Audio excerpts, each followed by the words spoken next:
মুসলমান ভাইদের জন্য সালাম, হিন্দু জাতির জন্য নমস্কার, অন্যান্য জাতির জন্য অন্যান্য আদাব ও অন্যান্য শুভেচ্ছা রইল। যারা বশীকরণের কাজ করতে চান তারা নিজের ঘরে থেকে তারপর আপনারা বশীকরণ কাজ করতে পারবেন।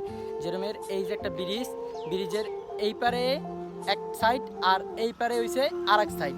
এই পাশের মাটি একটু নেবেন, স্বামী স্ত্রী মিলনের ক্ষেত্রে এই পাশের মাটি একটু নেবেন আর ওই পাশের মাটি একটু নেবেন। এই দুইটা একত্রে মাটি নিয়ে ইউনূস নবীর দোয়া পড়বেন 21 বার। ইউনূস নবীর দোয়া 21 বার পড়া 21টা ফু দেবেন। লা ইলাহা ইল্লা আনতা সুবহানাকা ইন্নী কুনতু মিনাজ জালিমিন।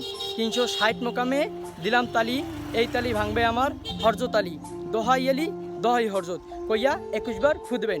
ফু দেওয়ার পর বলবেন যে অমুকের কন্যা অমুককে, অমুকের পুত্র অমুকের সাথে আনিয়ে দাও। দোহাই সলমান নবীর, দোহাই সলমান নবীর, দোহাই সলমান নবীর, দোহাই হরজত আলী। এই দুই সাইডে দুই মাটি নিয়ে কাজ করবেন, ইনশাল্লাহ আল্লাহর রহমতে 100% কাজ হবে, আল্লাহ যদি সহায় হয়। তো কিছু জাকাত স্বরূপ টাকা পয়সা দিয়ে তারপর কাজ করবেন। ভালো থাকেন, সুস্থ থাকেন।